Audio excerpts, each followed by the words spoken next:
Esta é a oração mais poderosa que contém na Bíblia. E hoje vamos discorrer ela e vamos destrinchar para que você tenha discernimento mais profundo e receba mais da parte de Deus. Muito prazer, eu me chamo Alan Ferreira e é com muita alegria que eu estou aqui compartilhando esse conteúdo com você. Já se inscreve nesse canal aqui e ativa o sininho para que você possa receber mais conteúdos como esse e possa agregar na sua vida espiritual e pessoal. E dê o like também nesse vídeo. A oração de Jesus em João 17, um dos textos mais maravilhosos e profundos da Bíblia, é a oração que Jesus fez no capítulo 17 de João. Primeiro, no capítulo 17, Jesus começa orando por si.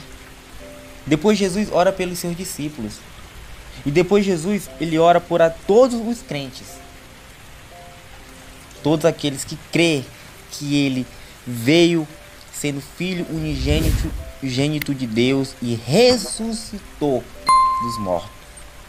E ele começa assim, no verso 20 do capítulo 17. Minha oração não é apenas por eles, falando dos discípulos. Rogo também por aqueles que creram em mim, por meio da mensagem deles, para que todos sejam um, como tu estás em mim e eu em ti. Que eles também estejam em nós, para que o mundo creia que tu me enviaste. Dê-lhes a glória que me deste, para que eles sejam um, assim como nós somos um. Eu neles e tu em mim. Que eles sejam levados à plena unidade, para que o mundo saiba que tu me enviaste. E os amaste como igualmente me amaste. Pai, quero que os que me deste estejam comigo onde eu estou, e vejam a minha glória, a glória que me deste, porque me amaste antes da criação do mundo. Pai justo, embora o mundo não te conheça, eu te conheço. E estes sabem que me enviaste. Eu os fiz conhecer o teu nome e continuarei a fazê-lo, a fim de que o amor que tens por mim esteja neles e eu neles esteja. Amém. Essa é uma oração que Jesus fez antes de ser preso. Não importa o quão longe você esteja da igreja ou mesmo de Cristo, não há como não se impressionar ao ler as palavras do Mestre, pois é só o que basta: Cristo em nós. Mas quando lemos este capítulo, muitas vezes deixamos passar despercebido os desejos de Jesus enquanto orava. No estudo de hoje, vamos olhar alguns aspectos desta oração e buscar aprender e entender, com a ajuda do Espírito Santo, o que Jesus estava desejando para nós. Orando por si mesmo, Jesus começa esta oração de forma muito íntima em uma conversa com o Pai.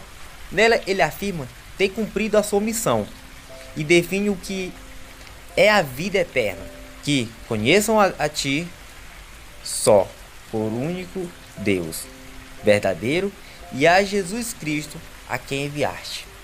No verso 3. Isto nos faz entender algumas coisas. Vida eterna não é viver para sempre, mas sim conhecer a Deus e a Jesus Cristo.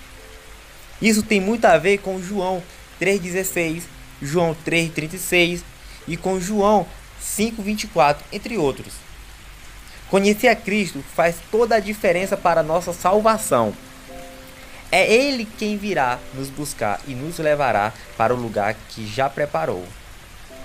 Estar perto dele vai nos ensinar como devemos ser, e assim evitaremos o pecado que nos rodeia sempre. Se não buscarmos viver no padrão que Jesus determinou, não iremos alcançar a salvação. Orando pelos 11. Em seguida, a partir do verso 6, Jesus começa a orar pelos seus discípulos.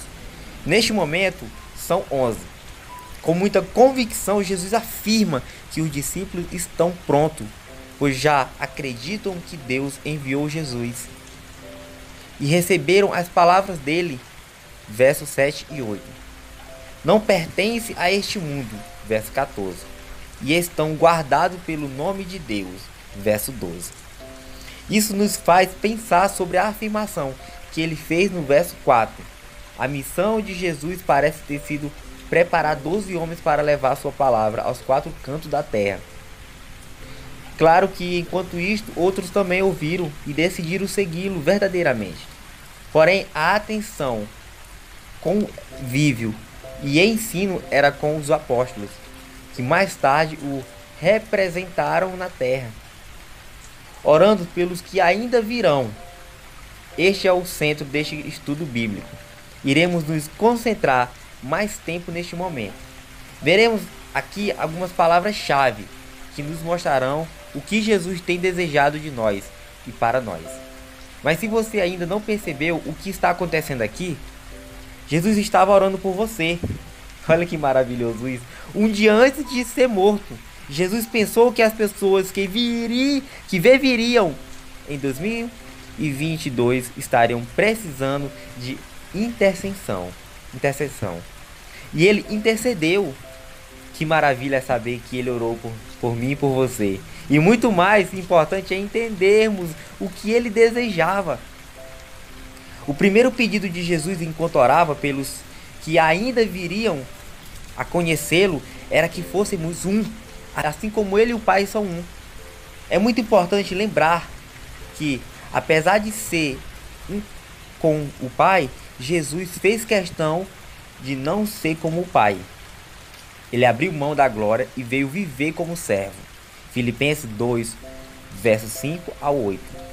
Isso nos ensina que a oração de Jesus é para que sejamos um em amor e serviço para com o outro. João 15, verso 9 ao 13. A humildade é a marca do caráter de Cristo em nós. No verso 22, Jesus diz que nos deu a glória. E isso nos direciona a sermos um. Mas que glória é essa? Não é a mesma que teremos no céu? Pelo menos não de forma completa. Mas sim uma porção daquilo que aqueles que habitam com Deus no céu já possuem. Somente aqueles que permanecem no Messias podem caminhar na direção de ser um com o próximo. Percebam, meus irmãos. Minha irmã, o quanto a oração de Jesus tem nos ensinado. Somente aqueles que permanecem ou buscam conhecer a Cristo possuem a capacidade de ser um com seu irmão de forma perfeita e, consequentemente, um com Cristo. Isso é impressionante, pois neste capítulo Jesus afirmou que a vida eterna é conhecer a Deus e ao próprio Jesus, no verso 3. A forma perfeita que se refere no verso 23 não significa sem erros, mas sim se refere a uma entrega perfeita na comunhão um com o outro. Não há como sermos perfeitos sem erro, mas há convivermos de forma completa na comunhão e no amor um pelo outro. Para Jesus, isso é tão importante que ele diz na oração que esta unidade em amor vai dizer ao mundo que Deus ama a humanidade da mesma forma como ama a Cristo. Este é o desejo de Jesus enquanto orava por nós. Assim como o amor, Jesus nos mostra outra coisa muito importante nesta oração. No verso 24, Jesus pede a Deus que onde ele estiver, que sejamos também para vermos a sua glória como prova do amor que Deus tem por ele.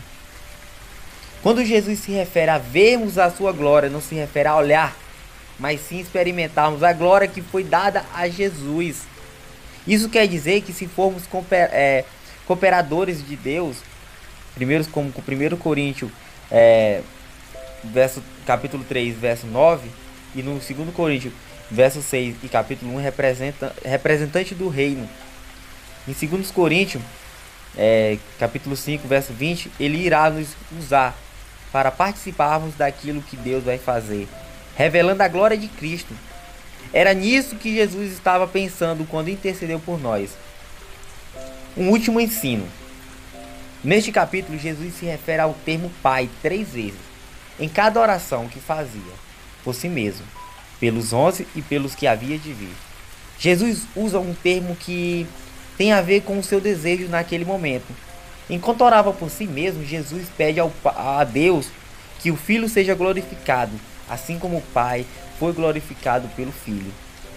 Apesar de ser digno da glória, Jesus humildemente pede ao Pai que o glorifique junto a ele com a glória que tinha antes de todas as coisas.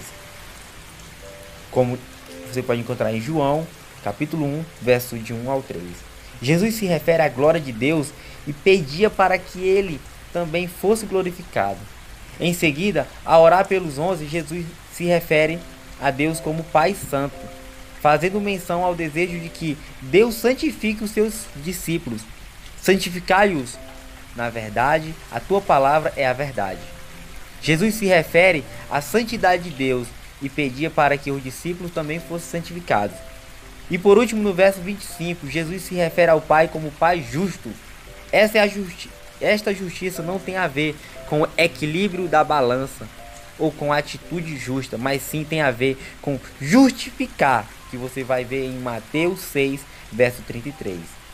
Pai justo, ou seja, Pai que justifica, como você pode encontrar em Tito 3, verso 7, ou em Atos 13, verso 39, e também em Romanos 3, verso 24.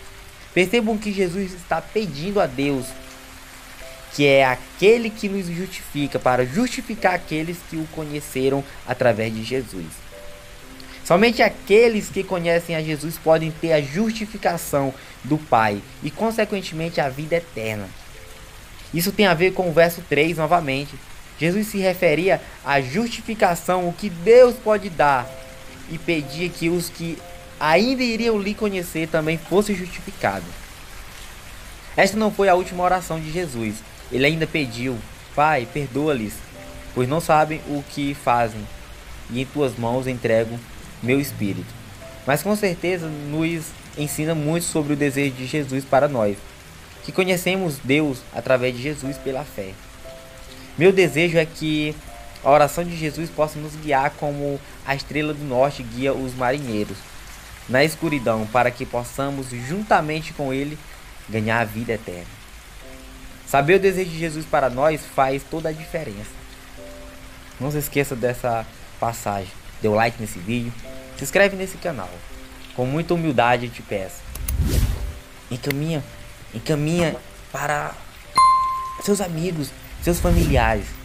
Seja a luz na vida do próximo. Excelente noite, grande abraço, alô e até mais.